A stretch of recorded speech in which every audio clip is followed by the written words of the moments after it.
Versículos. La semana pasada terminamos Santiago 2, hoy empezamos Santiago 3. Santiago 3 empieza a hablar, va a estar hablando esencialmente sobre la lengua, ¿verdad? Hay un título ahí, si su Biblia tiene un pequeño título, va a decir la lengua, ¿verdad? Pero esencialmente va a hablar acerca de cómo nosotros hablamos, nos identifica como cristianos. Y ese es un punto muy importante. Este capítulo vamos a estar viendo la importancia de cómo la fe viva produce un control completo sobre cómo hablamos. Vamos a leer el primer versículo y el segundo, hermanos. ¿Ya lo tienen? Vamos a leerlo todos juntos. Así dice la palabra de Dios. Hermanos míos, no os hagáis maestros muchos de vosotros, sabiendo que recibiremos mayor condenación. Porque todos ofendemos muchas veces. Si alguno no ofende en palabra, este es varón perfecto, capaz también de refrenar todo el cuerpo. Vamos a orar, hermanos. Padre Santo, te agradecemos tus bondades en esta mañana. Te pedimos que esta palabra tuya, Padre, hable en nuestros corazones. Pero sobre todo, Padre, que la guardemos, la atesoremos en nuestros corazones y la pongamos en práctica. Te pedimos, Padre, de tu gracia, para que esta iglesia sea edificada a través de tu palabra. Usa este siervo humilde, Padre, para comunicar tu palabra y que no mienta sus pensamientos, sino que tu palabra sea expuesta fielmente. Es lo que te suplicamos, amado Padre, en el nombre de tu Hijo Jesús. Amén. Amén. Hoy, hermanos, vamos a ver cómo la fe produce un control y también produce madurez en el maestro de la palabra de Dios. Santiago terminó la sección anterior, que se enfocó principalmente en hacer, ¿verdad? Sin embargo, en esta sección se va a enfocar en el hablar. Obviamente suena un poco irónico, porque decíamos que no solo tenemos que decir, ¿verdad? No solo hay que decir, sino también hay que hacer. Sin embargo, en el capítulo 3 dice, hay también una importancia muy grande en lo que nosotros decimos, en cómo nosotros nos comunicamos. En el primer versículo habla esencialmente acerca de cómo la fe produce control en el maestro. Dice el primer capítulo, dice, hermanos míos, no os hagáis maestro muchos de vosotros. No os hagáis. ¿A qué maestro se refiere? Bueno, a estos maestros, obviamente esto no habla de los maestros de la primaria, de la secundaria, ni de alguna clase, ¿verdad? Sino habla específicamente de los hermanos que se dedican a enseñar la palabra de Dios. ¿En dónde? ¿A qué se refiere? Pues se refiere a aquellos hermanos que en la iglesia se dedican a dar clases al femenino, ¿no? A las hermanas, a los niños, a los maestros que enseñan en la iglesia, aquí, ¿verdad? En las predicaciones, en la enseñanza, quizá en células, ¿verdad? Cristianas. Todo esto se refiere a ellos, a aquellos que enseñan la palabra de Dios. ¿A qué se refiere Santiago? ¿Es malo que haya maestros? No, a lo que se refiere es que en estos tiempos, al igual, hermanos, que en estos tiempos, tristemente hay un orgullo y tratar de buscar una vanagloria en ser maestro. Ellos creían, la iglesia creía que pues si eras maestro eras más importante que los hermanos que están sentados. ¿Esto es verdad, hermanos? No. Sabemos que no, ¿verdad? Todos, delante de Dios, todos son iguales. Ok, lo entendemos. Tristemente, en la iglesia estaba entrando el orgullo. Decían los hermanos, yo soy maestro, por lo tanto, tengo mayores privilegios en la iglesia, ¿verdad? Igual, es muy parecido a lo que pasa en la iglesia de Corintios, donde dicen, yo tengo el don de lenguas, y otro dice, yo tengo el don de la enseñanza, y yo tengo este don que es mejor que el tuyo. Y ahí se están peleando los hermanos. Esto, hermanos, es orgullo completamente humano. El orgullo, el valor que tiene que tener un cristiano es ser discípulo de Cristo. Y al entender y a seguir a Cristo, se va a dar cuenta que debe ser más humilde que orgulloso. Entonces, hermanos, no cabe en la iglesia el orgullo. Vamos a Mateo 20, versículo 25 al 28. Aquí unos apóstoles hablan con Jesús y le piden que uno se sienta a la derecha y el otro a la izquierda. Y esta es la respuesta de Jesús. Mateo 20, versículo 25 y 28.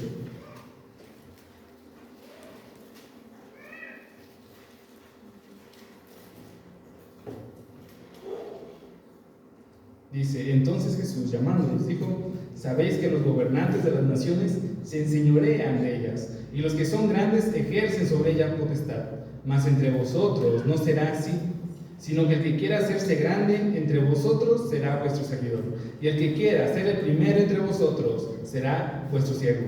Como el Hijo del Hombre no vino a ser servido, sino para servir y para dar su vida en rescate por muchos. ¿Qué está diciendo Jesús? Recuerden, la petición es así como: Cristo, tú cuando vengas en tu reino, acuérdate de nosotros, ¿no? Ponnos en un lugar mayor, porque somos tus 12 discípulos, ¿no? Y siempre estamos contigo y siempre vamos contigo, entonces danos un lugar importante. Y Jesús les dice: miren, esto es lo que pasa en el mundo.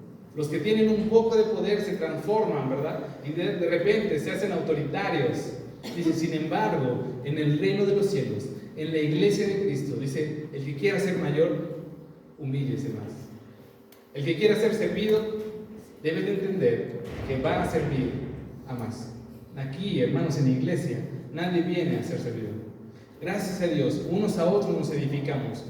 Yo soy alguien que los trata o busca de que ustedes sean edificados. Pero a su vez, hermanos, es tan grandiosa la palabra de Dios y lo que hace Dios en nuestra iglesia, que con sus vidas ustedes también van edificando mi fe. Por eso, hermanos, debemos entender que nadie aquí es mayor que otro. El hermano que tenga el don de servicio, ¿verdad? Que ahora lo vemos como el hermano que lleva las sillas, trae las sillas, pone las mesas, el más servicial. Algunos dicen: bueno, el hermano no es muy grande en el reino de Dios, ¿no? Porque solo se dedica a poner sillas. Pero el pastor sí, porque míranlo, véanlo, siempre se peina bien y tiene buena ropa. Otro pastor, hermanos, ya saben que yo es mayor. Así, tristemente a nuestros ojos humanos, así lo vemos. Sin embargo, dice: el que es mayor es aquel que sirve más. Si estás llamado a tener una autoridad más en la iglesia, estás llamado no a que todos te vean, sino a servir más. Ese es un punto importante en la iglesia. Por eso, Santiago lo da, que dice: mire, hermano, no todos se quieran hacer maestros, no es la gran cosa. Todos tenemos una función en la iglesia, y si tú cumples tu función en tu iglesia, estás engrandeciendo el reino de Dios. No porque seas maestro engrandeces más. Si tú cumples tu función en la iglesia, estás engrandeciendo el reino de los cielos.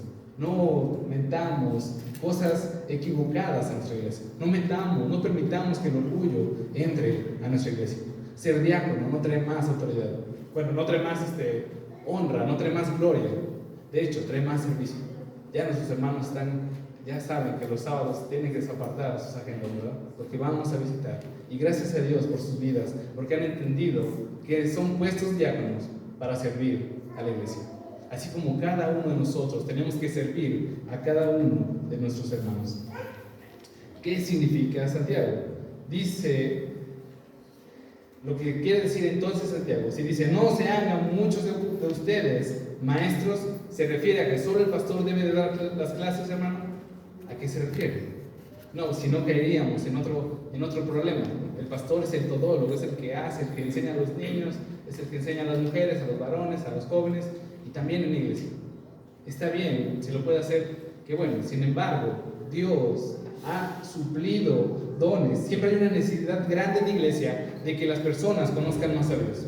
Entonces, Dios ha hecho un plan perfecto en el cual Dios pone en los corazones de diferentes hermanos el don de la enseñanza. Vamos a Romanos 12, versículos 6 al 8. Aquí, en este pasaje, da una pequeña lista acerca de cuáles son estos dones espirituales que Dios da a la iglesia, con la cual Dios equipa a la iglesia. Romanos 12, versículos 6 al 8.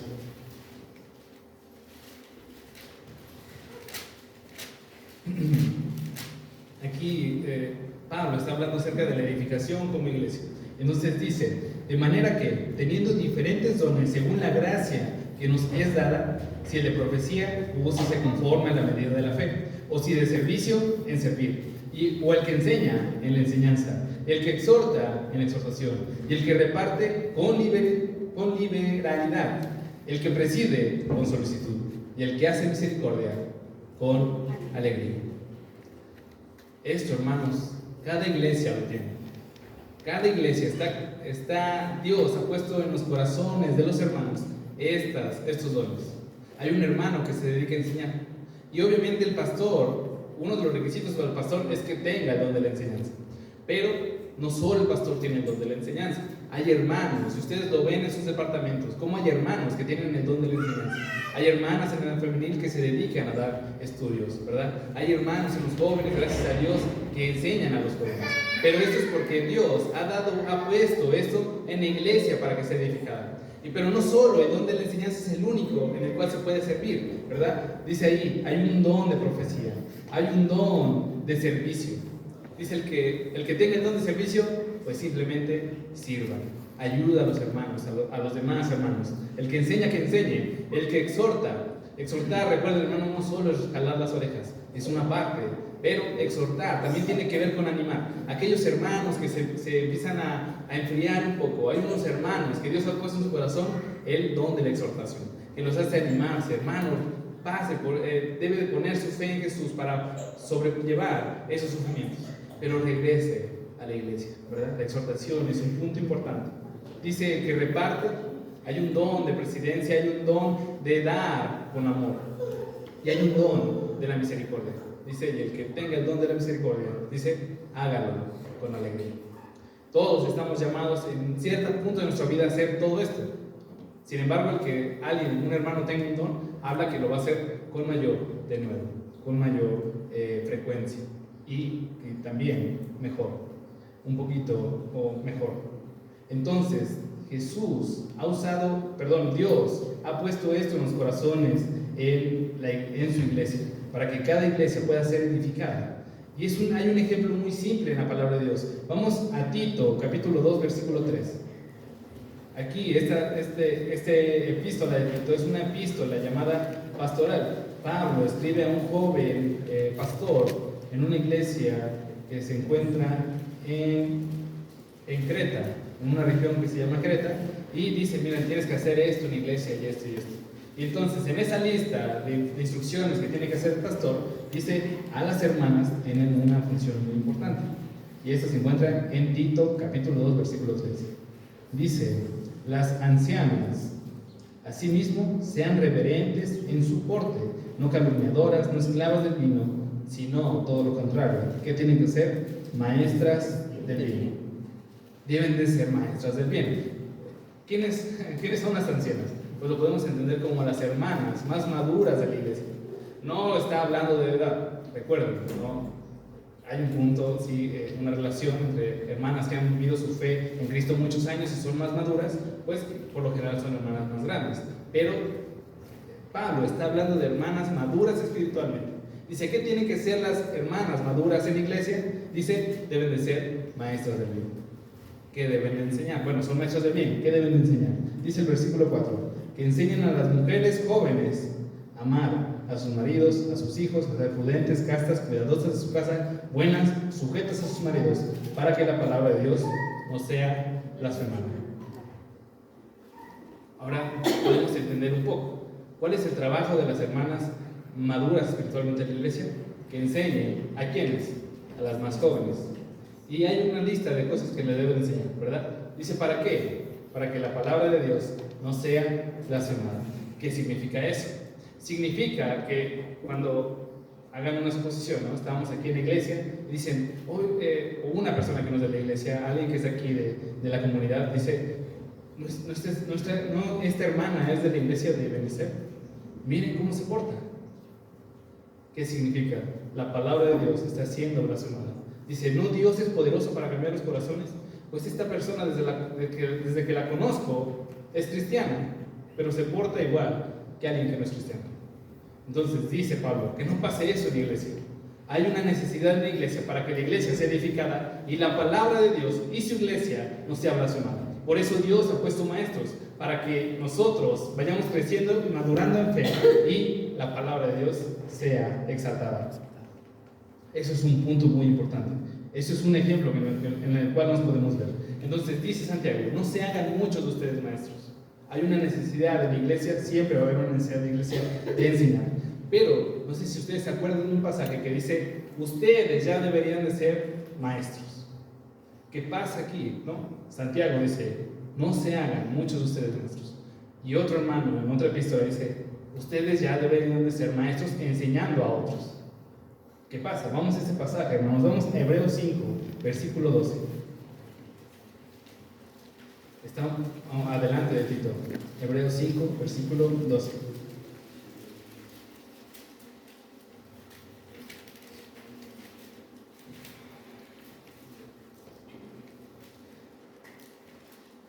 Me voy a leer un cachito del 11. Dice: por cuantos habéis hecho tardos en oír, porque debiendo ser ya maestros después de tanto tiempo, tenéis necesidad de que se os vuelva a enseñar cuáles son los primeros rudimentos de la palabra de Dios. Y habéis llegado a ser tales que tenéis necesidad de leche y no de alimento sólido. Santiago está hablando de un tema muy interesante acerca de Jesús como un sumo sacerdote. Y dice: es difícil para mí explicarles a ustedes este punto. Dice: ¿por qué? Porque a pesar de que llevan muchos años en la iglesia, dice, ustedes ya deberían estar enseñando a otros. Sin embargo, tienen necesidad de que se les enseñe lo primero de la palabra de Dios, o lo más esencial, o lo más básico de la palabra de Dios. ¿A qué se refiere? Santiago, todos los discípulos de Cristo están llamados a enseñar a otros, ¿verdad? En la gran comisión dice Jesús, dice: vayan por las naciones y enséñenles lo que yo les he mandado. Entonces, en ese sentido es a lo que se refiere Hebreos. En algún punto de nuestras vidas nosotros vamos a tener que enseñarle a otro a Cristo. Quizá a través de compartirle el Evangelio, o quizá también a través de que un hermano cercano a nosotros esté pasando una dificultad, decirle: hermano, recuerde que la palabra de Dios dice esto. Entonces, en ese sentido, los cristianos, cada uno de nosotros somos un maestro en un punto.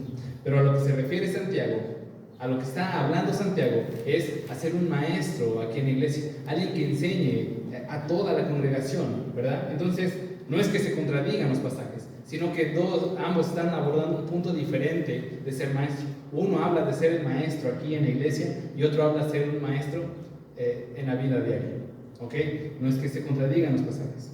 Sigue diciendo el versículo 1: sabiendo que recibiremos mayor condenación. Esto es algo que todos deben de saber, hermanos. Aquel que se para a enseñar en la iglesia tiene una mayor responsabilidad.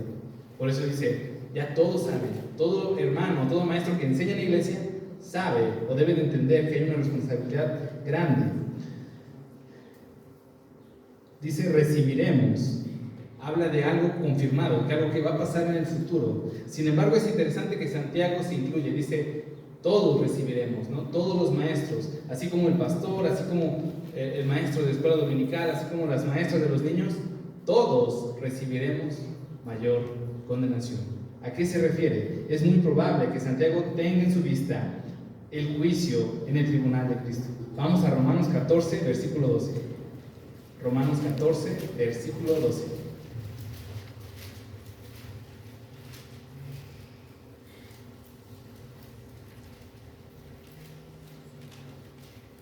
Dice Romanos 14: de manera que cada uno de nosotros dará cuenta de sí. Dice: cada uno de nosotros, cuando estemos en el tribunal de Cristo, dará cuenta de sí. Es muy interesante. El pastor dará la cuenta a causa de su iglesia, de lo que le tocó pastorear. Pero el padre de familia dará cuenta de su familia. Y obviamente las mujeres también darán cuenta acerca de la crianza de los niños. Y los hijos darán cuenta acerca de su obediencia a los padres. Dice: cada uno dará cuenta de sus responsabilidades. Así como el diácono también dará cuenta de su trabajo, de su papel como diácono, cada uno de nosotros dará cuenta de lo que hemos hecho. Entonces dice: los maestros recibirán una condena o un castigo mayor si lo hacen de manera incorrecta.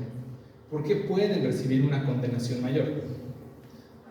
Pues hay varios puntos. En primero de ellos, pueden caer en un legalismo como los fariseos. Vamos a Mateo 23, versículo 4. Mateo 23, versículo 4. Aquí Jesús está en la última semana en su ministerio terrenal y se toma un tiempo para hablar con los fariseos de esa época. Y dice la palabra de Dios: así que todos los que digan que guardéis, guardadlo y hacedlo, mas no hagáis conforme a sus obras, porque dicen y no hacen, porque atan cargas pesadas y difíciles de llevar y las ponen sobre los hombros de los hombres, pero ellos ni con un dedo quieren moverlas. Jesús les dice, miren, estos fariseos enseñan cosas que es de la Biblia. Dice, y si lo enseñan, dice, guárdenlo. Pero hay un problema con ellos. Dice, mas no hagáis conforme a lo que ellos saben, a los fariseos y a los escribas de ser. Dice, porque ellos dicen y no hacen. ¿Entienden? Es lo mismo que estábamos viendo en Santiago 2. Dice, estos fariseos dicen seguir a Dios, sin embargo no hacen las cosas que manda Dios. Son falsos creyentes. Dice, por lo tanto, dice, si lo enseñan, tristemente, realmente enseñan la palabra de Dios. Si enseñan algo, dice, guárdenlo. Sin embargo, no sean como ellos, porque ellos enseñan, pero no lo ponen en práctica. Hay un problema grande. Aquel maestro que enseña en la palabra de Dios cae en el problema o cae en la tentación de atar cargas pesadas y difíciles de llevar a los hombres. Dice, pero ellos ni siquiera las mueven. ¿Qué está diciendo? Jesús está diciendo, miren, hay maestros que enseñan la palabra de Dios y dicen, tú debes hacer esto y esto y esto y esto y esto, pero ellos no hacen nada. Por eso recibirán una condenación mayor. Dice, ponen en ellos cosas que ni siquiera los que enseñan las cumplen, no las pueden cumplir. Por eso hay una condenación mayor. Por eso debemos tener cuidado, ¿verdad? ¿A quién tenemos como maestro? En segundo lugar, si somos maestros, podemos ser una piedra de tropiezo. Vamos a Mateo 18, versículos 5 al 7.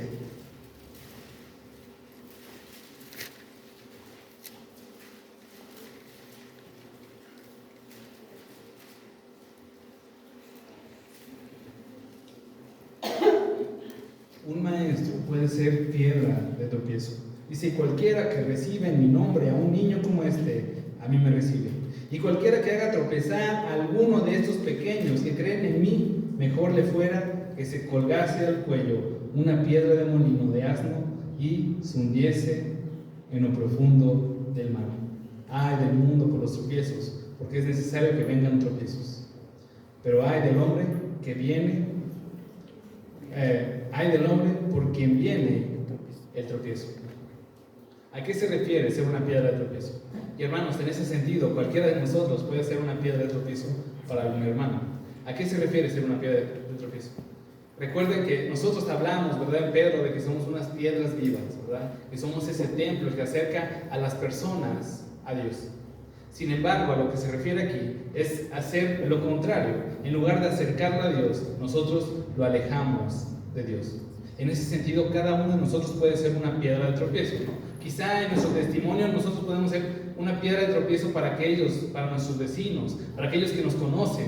En ese sentido, nosotros podemos ser una piedra de tropiezo. Pero un maestro también puede ser una piedra de tropiezo. Quizá no enseñar correctamente la palabra de Dios, o poner cargas que no puedan llevar. En lugar de acercarlos a Dios, los alejamos de Dios. Y dice Jesús, pobre de aquel que sea una piedra de tropiezo para los más pequeños. No solamente es interesante porque está hablando de los niños, o sea, está hablando de aquellos hijos que Dios nos ha dado para criarlos. Imagínense que los padres sean una piedra de tropiezo para sus hijos. Dice, ay de aquel, sería mejor que se amargue una piedrota y se avienta al mar por la condenación que va a recibir. Dice, ay de aquel, no importa quién, que sea una piedra de tropiezo para otro. Debemos de ser cuidadosos. Por eso los maestros están en ese peligro de ser una piedra de tropiezo para los demás. También es necesario o es una obligación andar en integridad para los maestros. Vamos a 1 de Timoteo, capítulo 3, versículo 2.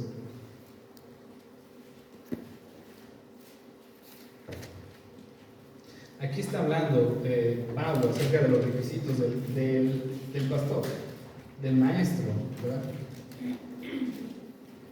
Y dice el versículo 2: pero es necesario que el pastor sea irreprensible, marido de una mujer, sobrio, prudente, decoroso, esperador, apto para enseñar. Dice, es necesario que el maestro de la iglesia, dice, sea irreprensible. ¿Qué significa irreprensible? Que cuando hay una acusación para el hermano, porque tristemente las va a haber para la mayoría de los siervos de Dios, dice que no se pueda comprobar. no porque sea muy bueno ocultándolo, sino porque no haya pasado, ¿entienden? Es muy diferente a que un hermano, supongamos que ustedes escuchan rumores acerca de que el pastor Israel cayó en adulterio, ¿verdad? Dios no lo quiera, Dios nos preserve en su gracia, pero que lleguen esos rumores a algunos de ustedes, ¿no? Dicen, bueno, vamos a ver, ¿no? Vamos a hablar con su esposa. Hermano, ¿usted ha visto actitudes raras? Y dice la hermana, pues una vez salió por las tortillas y tardó un segundo más en llegar. Yo creo que sí.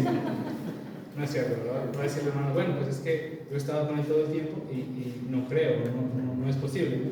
Ya saben que las mujeres son buenas para investigar y se darán, en unos meses, en unos días, dará su informe y dirá, ¿sabe qué, hermano? Al parecer no.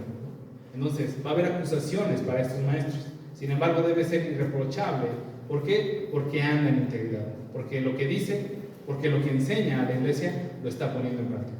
Ese es un punto importante. Por eso los maestros deben de ser cuidadosos. Nadie debe de tomar un cargo de maestro, ¿verdad?, en iglesia, entendiendo que no anda en integridad, que no se ha arrepentido y que no ha interesado su vida para seguir a Jesús. Por eso puede ser una piedra de tropiezo.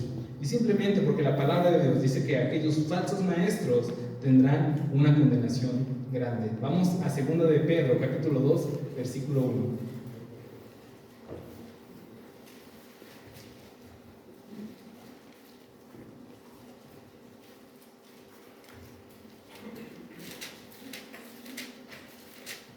Segunda de Pedro, capítulo 2, versículo 1.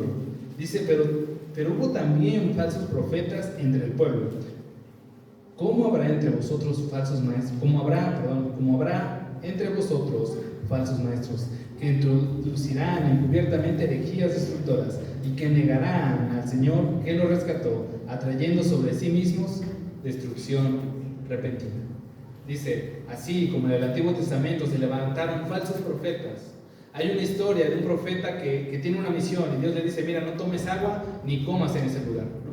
Y se levanta un falso profeta y le dice, Dios me dijo que tomes agua y que comas en este lugar, si no te vas a morir, ¿no? El profeta dice, bueno, pues si tú eres profeta, te creo, ¿no? No discernió espiritualmente y toma agua. Dice, y murió en ese mismo lugar.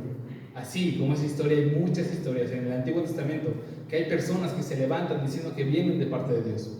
Sin embargo, dice, pues si hubo muchos en ese tiempo, dice, ¿cuánto más va a haber en nuestros tiempos? Dice que incluso entre nosotros se va a levantar uno y va a decir cosas completamente contrarias a la palabra de Dios.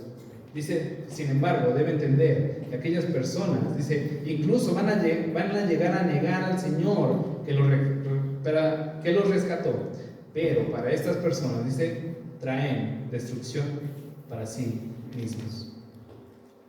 Ser un falso maestro de la palabra de Dios, no andar en integridad, ser una piedra de tropiezo, ser como los fariseos de legalistas, nos trae mayor condenación para los maestros. Por eso debemos ser vigilantes en quién enseña la palabra de Dios en la iglesia. Ustedes también deben examinar quién es el que enseña la palabra de Dios. Ya vimos, la fe produce un control en el maestro. Ahora vamos a ver que produce una madurez. Dice el capítulo 2. Ya voy a ir más rápido, ¿no? Si no, nos vamos a quedar así hasta las 3. Entonces dice aquí, el versículo 2, porque todos ofendemos muchas veces. Si alguno no ofende en palabra, este es varón perfecto, capaz también de refrenar todo el cuerpo. Es muy interesante, dice, todos ofendemos algunas veces. Perdón, no solo algunas. Santiago dice muchas veces. Es muy interesante. Santiago no es ciego a su vida. Y yo también les mentiría, hermanos, decir, hermano, yo soy perfecto, yo sí puedo enseñar en esta iglesia. Yo nunca peco. Sería un mentiroso. Nadie. Entonces, en ese sentido, podríamos tener un temor. No, pues que nadie sea maestro, ¿no? Porque trae mayor condenación. Nadie anda en una integridad perfecta. Sin embargo, vamos al Salmo 19, versículo 12. Esta es la oración a la cual es probable que Santiago tenga en su mente. Todos seguimos pecando. Y el salmista describe muy bien esta parte. Dice, ¿quién podrá entender sus propios errores? Líbrame de los que me son ocultos. Dice el salmista, yo entiendo que he pecado, ¿no? Y trato de vivir una vida perfecta delante de Dios. Sin embargo, cuando peco, voy y presento mis sacrificios para ser limpio. Dice, sin embargo, hay un problema. En nosotros mismos sigue habiendo errores. Dice, por eso dice a Dios, líbrame, ¿no? O perdóname por aquellos que aún ni yo sé que están en mí. Todos los maestros de la palabra de Dios, todo cristiano en este mundo es igual, sigue pecando. Es muy diferente, pero debemos entender una cosa. Es muy diferente, hermanos, que un maestro, que el pastor de la iglesia haya mentido, a que el pastor de la iglesia sea un mentiroso. Puede parecer igual, ¿no? Al final los dos mintieron, pero uno mintió, pero el otro es caracterizado por mentir. Entonces, es a lo que se refiere Santiago. Dice, muchos de nosotros pecamos en esta iglesia. Dice, sin embargo, hay un hermano, dice, que si no ofende en palabra, este es varón perfecto. ¿A qué se refiere? Si no peca al hablar, dice, este varón, este hermano, este maestro es un cristiano maduro. ¿Qué significa perfecto? Significa maduro, significa sin mancha, así como esos sacrificios que se entregaban, esas ovejas que se entregaban para hacer sacrificio. Habla de alguien que ha sido limpio. Nosotros hemos pecado, sin embargo, a través de Cristo podemos ser limpiados y ahora somos presentados sin mancha. Sin embargo, habla acerca de que este hermano que ya ha sido limpiado va creciendo en fe, va madurando, y es por eso que puede enseñar. Dice, por eso, si ven a un hermano que no tenga problemas con su hablar, no que no hable mal, no que hable mal, no se trabe cuando diga algunas palabras, sino que su boca no diga maldiciones, tenga un control de su lengua. Dice, este hermano es maduro. En pocas palabras, hermano, resumiéndolo, ¿verdad? Ya me extendí mucho. Resumiéndolo, si un hermano es chismoso, si un hermano blasfema, dice groserías, dice maldiciones, maldice a otros, dice, ese hermano no es maduro. Cuídalo, que no enseñe en tu iglesia. Pero si no, es un hermano maduro. Por lo tanto, no solo eso, sino, ¿qué puede hacer el hermano? Dice, es capaz también de refrenar todo su cuerpo. Un hermano que tiene palabra, que puede hablar correctamente sin ofender a Dios, sin pecar en su hablar, dice, es un hermano que ha crecido maduramente y es capaz. ¿Qué significa la palabra capaz? Significa que Dios ha derramado su gracia para que pueda refrenar todo su cuerpo. Eso es un punto importante. Ha tenido una madurez tal que Dios ha derramado gracia en él para que pueda tener el control sobre su cuerpo. Refrenar es una palabra que ya no usamos. La palabra original habla acerca de controlar, de guiar, de llevar a alguien con un freno. Ustedes, hermanos, saben un poco más. ¿Qué se lleva con un freno?